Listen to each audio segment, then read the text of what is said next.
एक नई वीडियो के साथ आज मैं फिर हाजिर हूं, आपका होस्ट और दोस्त विक्रांत जोशी। आपका स्वागत करता हूं मेरे रिव्यू मास्टर में, जिसमें हम लेके आते हैं दिन भर की स्पेस और डिफेंस न्यूज की टॉप खबरें। तो चलिए जान लेते हैं। यदि आप मुझे ट्विटर पे फॉलो करना चाहते हैं तो लिंक आपको डिस्क्रिप्शन में मिल जाएगा और स्क्रीन पर भी मिल जाएगा। अपनी सबसे पहली खबर की बात करेंगे तो वो भारत चाइना रिश्तों को लेकर आ रही है। जाहिर सी बात है यही खबर हमारी प्रेफरेंस बनी रहेगी। तो भारत आप जानते हैं कि चाइना के खिलाफ ट्रूप बिल्डअप कर रहा है लद्दाख, ईस्टर्न लद्दाख एरिया में, जिसमें हमारी आर्मी और एयरफोर्स दोनों भागीदारी निभा रहे हैं। तो अब यह लेह में निकल कर आई है खबर, जिसमें कि भारतीय आर्मी और भारतीय एयरफोर्स के बीच में एक्सरसाइज चल रही है। इसको आप वार्म अप एक्सरसाइज की तरह भी मान सकते हैं। लड़ाई से पहले जितना कोऑर्डिनेशन भारतीय आर्मी और एयरफोर्स के बीच में होना चाहिए, चाहे वो लॉजिस्टिक सपोर्ट के लिए हो, ट्रूप मूवमेंट के लिए हो या हथियारों के मूवमेंट के लिए हो, यह सारी चीजों के लिए ज्यादातर अब आर्मी एयरफोर्स पे डिपेंडेंट है, क्योंकि ऐसे पहाड़ों पे भी हमें ट्रूप डिप्लॉयमेंट करना है और ऐसी जगहों पे ट्रूप डिप्लॉयमेंट करना है जहां पर रोड नहीं भी हो सकती हैं, या ऐसी जगहों पे हथियार डिप्लॉय करना है जहां पर रोड नहीं हो सकती हैं। और आपको पता है कि भारत ने ऑलरेडी डिसाइड किया हुआ है कि अब आगे वाली जितनी भी कार्रवाइयां होंगी उसमें तीनों सेनाएं अपनी अपनी भागीदारी निभाएंगी। नेवी की क्या भागीदारी है वो अभी मैं बताऊंगा आपको। नेवी की भागीदारी भी स्टार्ट हो चुकी है, पर इंडियन एयरफोर्स और आर्मी के द्वारा लेह में एक बड़े पैमाने पे एक्सरसाइज चल रही है, जिसमें कि हमारे सुखोई भाग ले रहे हैं, हमारे MiG-29 भाग ले रहे हैं, सीनूक हाइब्रिड हेलीकॉप्टर भाग ले रहे हैं, Mi-17 हेलीकॉप्टर भाग ले रहे हैं और हमारे जितने तमाम ट्रूप जो लद्दाख में अब डिप्लॉय हो चुके हैं वो भाग ले रहे हैं। तो चाइना के लिए वार्म अप स्टार्ट हो चुका है। इसके अलावा बात करें कि चाइना ने क्या डिप्लॉयमेंट किया है, क्या नया खबर निकलकर सामने आ रही है। एक हेडलाइन बड़ी बड़ी बन रही है आजकल कि चाइना ने जो सीमा वाले इलाके हैं वहां पर मार्शल आर्ट वाले अपने ट्रूप्स को डिप्लॉय किया है, जो कि मार्शल आर्ट में बहुत ज्यादा माहिर हैं।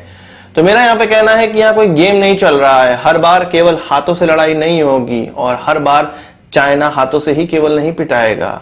वो मार्शल आर्ट के जो खिलाड़ी हैं उनको भले ही डिप्लॉय कर लें, पर इस बार गोलियां चलेंगी। एक भी हिमाकत चाइना की तरफ से होगी तो गोलियां चलेंगी। और ऐसी जगहों पे मार्शल आर्ट काम नहीं आता जहां आप एक मुक्के में ही धराशायी हो जाएं। भारतीयों का एक मुक्का ही आपके लिए काफी है, मार्शल आर्ट दिखाने का मौका ही नहीं मिलेगा। और दूसरी बात जो हम जानते हैं कि हमारे लोगों को बंदूक चलाने, गोली चलाने की बिल्कुल आजादी दे दी गई है। इस प्रकार की कोई भी हिमाकत जो 15 तारीख को हुई, उस प्रकार की अगर कोई भी चीन के द्वारा की जाती है तो वो डेफिनेटली गोलियों का स्वाद चखेंगे। मार्शल आर्टिस्ट को आप रख लेंगे तो वो इधर उधर के पैतरे दिखाएगा, गोलियां नहीं चला पाएगा और डर के मारे उसकी मूत निकल सकती है। तो एक सैनिक की ही आवश्यकता होती है।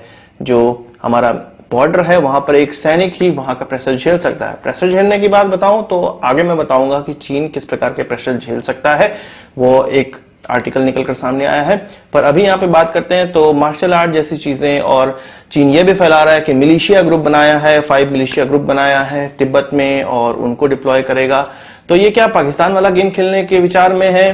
फेस टू फेस लड़ाई नहीं कर सकते हैं क्या? यह भी आतंकवादी जैसी घटनाएं करवाने के विचार में है क्या? इनकी आर्मी में इतना दम नहीं है कि वो सामने लड़ सके, हथियारों से लड़ सके? या ये फर्जी चीजें ही करते रहेंगे, या ये अखबारों में आर्टिकल और वीडियो के माध्यम से ही लड़ने का प्रयास कर रहे हैं? हमने ऑलरेडी देखा हुआ है, टिकटॉक आर्मी तो है ही, पर कब ये सीरियस होंगे? कब ये टिकटॉक वीडियो के अलावा या इस तरह की बड़ी बड़ी हेडलाइनों के द्वारा दूसरों को बेवकूफ बनाने की या बेवकूफ समझने की जो गलती है वो करते रहेंगे? वही बात करें इनके जो तिब्बत में या इनके सिंजियान प्रांत में जितने भी इनके एयरफोर्स बेस हैं उसमें अब जहाजों की संख्या नहीं बढ़ रही है। इससे पहले Su-30, S-6 बॉम्बर एयरक्राफ्ट इत्यादि एयरक्राफ्ट वहां पर डिप्लॉय हुए, पर जो एयरफोर्स की नजरें उनमें बनी हुई है उसमें यह पता चल रहा है कि अब उनकी संख्या नहीं बढ़ रही है। जितनी संख्या होनी है वो वहां पर हो चुकी है। आपको पता होगा कि चीन के पास कुछ 2000 एयरक्राफ्ट हैं, पर उनमें से इन एयरक्राफ्टों में से 500 एयरक्राफ्ट के लगभग ही यहाँ पर डिप्लॉय हो सकते हैं या काम करने योग्य हैं, जिनको तिब्बत में डिप्लॉय किया जा सकता है और भारत के खिलाफ डिप्लॉय किया जा सकता है। वहीं भारत के पास कुछ 550 एयरक्राफ्ट और टैंकर एयरक्राफ्ट या बॉम्बर एयरक्राफ्ट या किसी भी तरह के एयरक्राफ्ट आप कह सकते हैं। बॉम्बर एयरक्राफ्ट तो हमारे पास नहीं है, शायद हो सकता है कि सीक्रेटली हमारे पास हो, पर बॉम्बर एयरक्राफ्ट की कोई खबर नहीं है। तो जितने भी एयरक्राफ्ट हमारे हैं वो 500 से 550 की संख्या में हैं, जिसमें से हम अगर मान लें कि जो डिप्लॉयमेंट की बात है, सर्विसिबिलिटी की बात है, तो 75% सर्विसिबिलिटी हो सकती है। तो यानी कि 300 एयरक्राफ्टों की डिप्लॉयमेंट हमेशा रहेगी। इसी तरह अगर चीन की बात करें, जो 500 मैंने बताया, उनकी भी सर्विसिबिलिटी कम होगी और वो भी इतनी ही संख्या में अपने जो एयरक्राफ्ट हैं वो डिप्लॉय कर सकते हैं। उनकी जो एक माइनस पॉइंट ये है कि उनके जितने भी एयरबेस हैं वो ऊंचाई पर बने हुए हैं, जहां से हथियार लेकर उड़ना और फुल फ्यूल के साथ उड़ना ये बहुत ज्यादा मुश्किल है। इसलिए लगभग 1/4 हथियारों और फ्यूल के साथ ही उनको उड़ना पड़ेगा, और वो हमारे जो LAC है उससे दूर भी है, इसलिए वो इंडियन एयरफोर्स के मुकाबले देरी में पहुंचेंगे। तो यहां पर इंडिया को बहुत ज्यादा फायदा होने वाला है।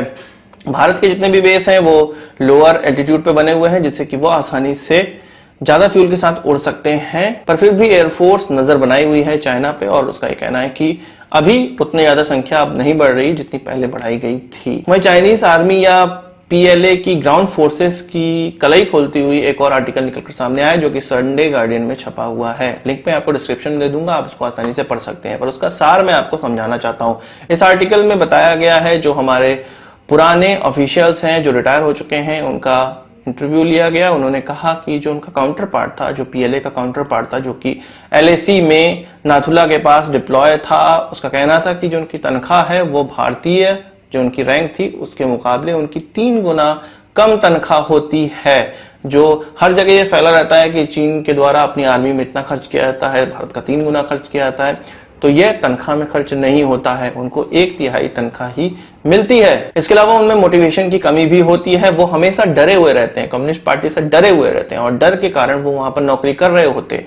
इसके अलावा उनको यह भी असंतोष होता है कि उनको जो पोस्टिंग है वो ऐसे वीरान इलाके में दे दी गई है या ऐसे बेकार इलाके में दे दी गई जहां पर उनको बहुत ज्यादा मेहनत करनी पड़ती है, और उनमें जो एंथुजियाज्म है वो बहुत कम होता है।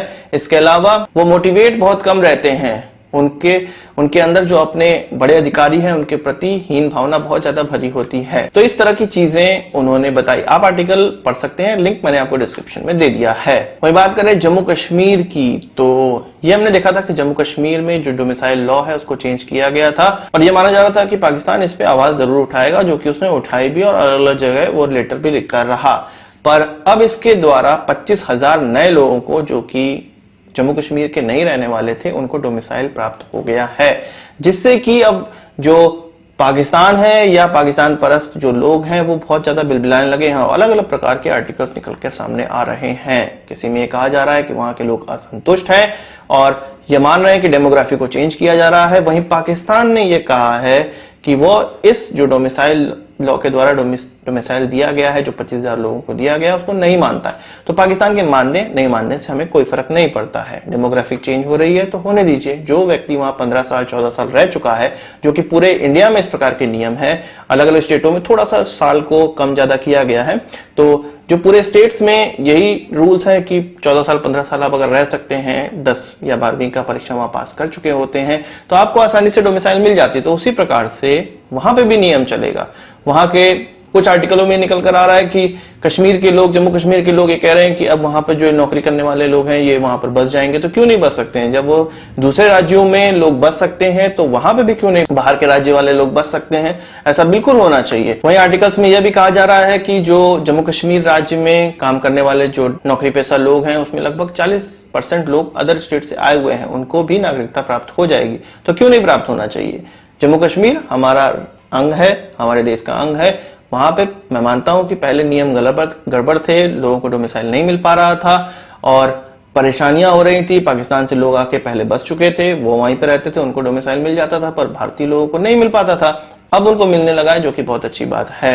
और पाकिस्तान जो डेमोग्राफिक चेंज की बात कर रहा है, पहले गिलगित बल्तिस्तान और पाकिस्तान ऑक्युपाइड कश्मीर में जाकर देखे, वहां पर कितने पंजाबी लोगों को भर दिया गया है, पंजाबी पाकिस्तानी लोगों को भर दिया गया है। वहां पर कश्मीरी जनता कहां गई है? कहीं नहीं, सब मर चुकी है। तो जितनी भी जो कश्मीरी जनसंख्या थी वो ऑलरेडी उस समय भारत माइग्रेट कर चुकी थी, जो कि अभी जम्मू कश्मीर में रह रही है।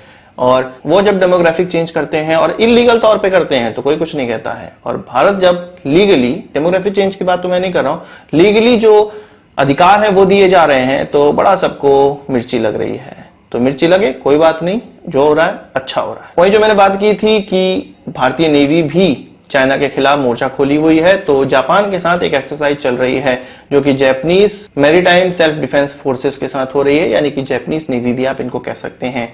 इंडो पैसिफिक रीजन में यह हो रही है एक्सरसाइज, और इसमें भारतीय और जापानीज नेवी ने भाग लिया। आपस में समन्वय किस प्रकार से बनाना है, इस चीज का आकलन किया गया या इस चीज को देखा गया इस एक्सरसाइज में। तो यह जो एक्सरसाइज का समय है, कोरोना काल के कारण ये एक्सरसाइज बहुत सी बंद हुई थी, पर चीन के साथ इस प्रकार के विवाद को देखते हुए हो सकता है ये एक्सरसाइज की गई है और चीन को यह दिखाने का प्रयास है कि भारत और जापान एक साथ तुम्हारी नेवी पर भारी आराम से पड़ सकता है। नेवल तैयारियां हमारी चल रही है।